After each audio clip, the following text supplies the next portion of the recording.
शुरू करने जा रहे हैं fundamental of mechanical engineering and mechatronics का क्वेश्चन 1.3 जो कि यूनिट फर्स्ट है। सो हम basically right short note on Hooke's law, longitudinal strain, lateral strain and Poisson ratio के बारे में आज जानेंगे। तो आइए देखते हैं ये क्या होता है। हुक्स लॉ को पढ़ने के पहले हम पहले इलास्टिक लिमिट के बारे में जान लेते हैं।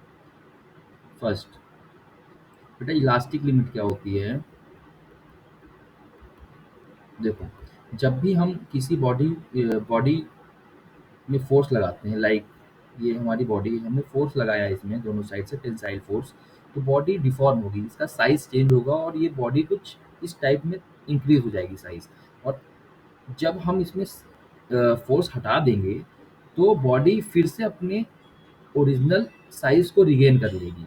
तो इलास्टिक लिमिट वो लिमिट होती है जहाँ तक हम बॉडी में फोर्स लगाएं और वो अपनी बॉडी को रिगेन कर ले। जैसे हम फोर्स लगा रहे हैं और साइज में चेंज हुआ और जैसे ही फोर्स हटा दिया तो साइज में फिर से ओरिजिनल साइज हो गया। तो ये इलास्टिक लिमिट होती है। और जब हम हुक्स लॉ के बारे में पढ़ेंगे तो हुक्स लॉ जो होगा वो elastic limit with in elastic limit होना चाहिए। तो क्या होता है हुक्स लॉ के बारे में हम पढ़ते हैं। हुक्स लॉ होता क्या है, जितना आप स्ट्रेस लगाओगे, stress is directly proportional to strain. Strain के बारे में आपको पता है, स्टेन क्या होता है? It is a measure of deformation. So अगर आप कोई बॉडी लेते हो, उसमें अगर आप फोर्स लगाते हो, स्ट्रेस जितना लगाओगे उतना डिफॉर्मेशन आपको देखने को मिलेगा, है ना? कि अगर आप कोई एग्जांपल लेते हो, मान लो कि आपने इस पे टी लगाया फोर्स, तो आपको स्ट्रेन जो दिखेगा, डिफॉर्मेशन देखने को मिलेगा, वो एक्स मिलेगा। ठीक है बच्चा, ये एक्स मिला।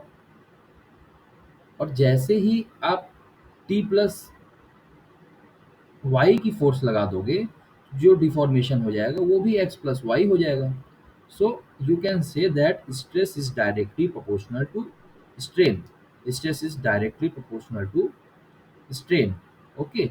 और इस प्रोपोर्शनलिटी लिमिट को हटाने के लिए हम एक कांस्टेंट ले आएंगे जो कि के होगा। ठीक है बच्चा, अगर ये डायरेक्टली प्रोपोर्शनल है तो अगर हम स्ट्रेस वर्सेस स्ट्रेन अगर ग्राफ बनाते हैं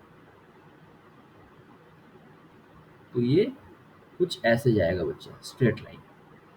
ओके, एंड इसकी जो स्लोप होगी वो के होगी बच्चा, K. You can write into M X plus C. C is zero and M is K and X is this. Okay बच्चा, so you have learned about Hooke's law. Hooke's law is stress is directly proportional to strain within elastic limit. This is a Hooke's law. Second, longitudinal strain.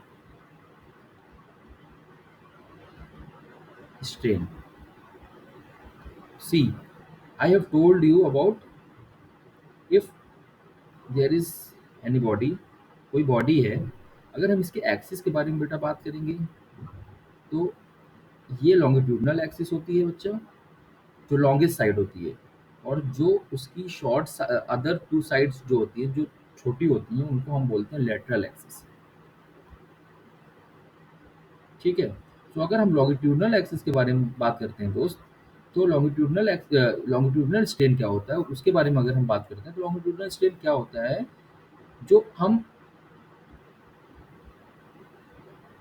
Longitudinal axis के along जब हम stress लगाएंगे तो उसमें सम deformation होगा। जो deformation मान लो del L का होता है, तो लॉन्गिट्यूडनल एक्सिस के अलॉन्ग जो डिफॉर्मेशन होगा अपॉन जो ओरिजिनल लेंथ था एल, ये होगा लॉन्गिट्यूडनल स्ट्रेन। ओके। एंड अगर हम इसको लेटरल स्ट्रेन के बारे में बात करते हैं, स्ट्रेन के बारे में बात करते हैं तो लेटरल स्ट्रेन क्या होता है, जैसे कि आप एक बॉडी लेते हो, सी लाइक दिस,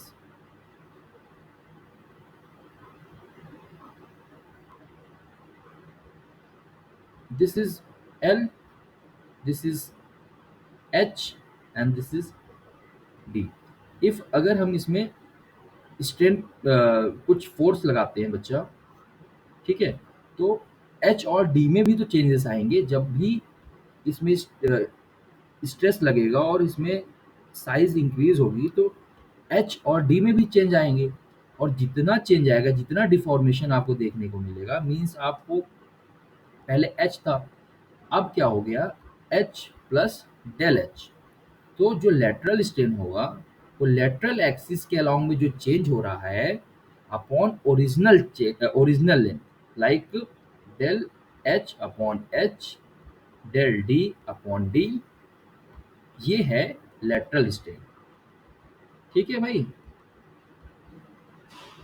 सी अगर हम एग्जांपल आपको एक बताते हैं, जैसे कि ये कोई सिलेंडर था, ठीक है, इसकी लेंथ एल थी और ये डी था।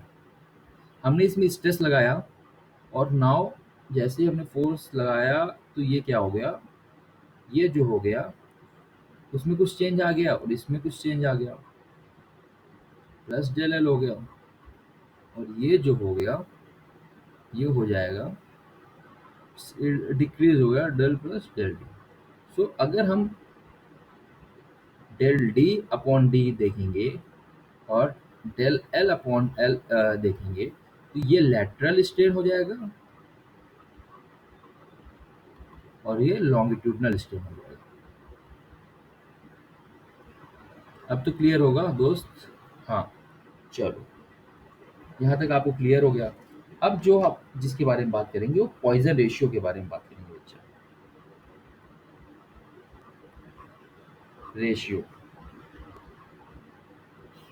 ये जस्ट कुछ नहीं होता। अभी तक आपने जो पढ़ा है लेटरल स्ट्रेन और लॉन्गिट्यूडनल स्ट्रेन, ये उसका रेशियो होता है। ठीक है, Poisson ratio is ratio of lateral strain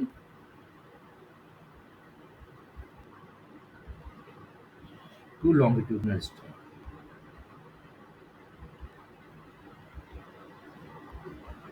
ठीक है, जैसे अगर मैं ले लूं